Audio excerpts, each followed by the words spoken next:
When a child asks for something, it's really about the object. It's about feeling like they belong. Like, imagine your child comes and says, Mama, I want an iPhone. Immediately, the parent mind shakes a little, thinking, will kids tease him? Will he feel left out? What if he gets bullied? And in that emotional rush, we say yes. But the truth is, we're not choosing for the child, we are reacting to the pressure outside.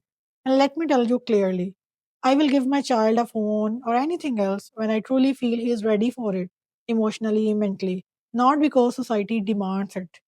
Being scared and thinking, oh my god, what will society think? No, that's not strength, that's fear.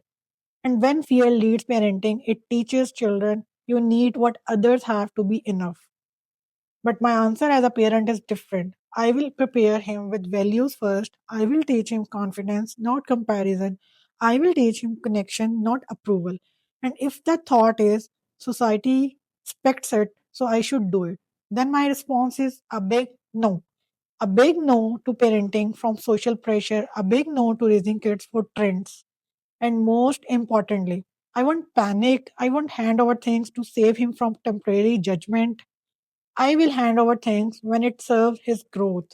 And worrying about getting popular, looking like others, having the same brands. No, no.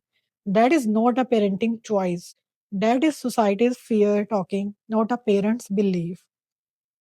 Parents hear this clearly. Children don't need to be shaped by what the world demands. They need to be strengthened by what the home believes. A phone might include them for a minute, but values include them for a lifetime. Don't raise followers of society's demand. Raise leaders of their own self worth. Say yes with awareness. Say no without fear because your child needs a foundation, not a trend.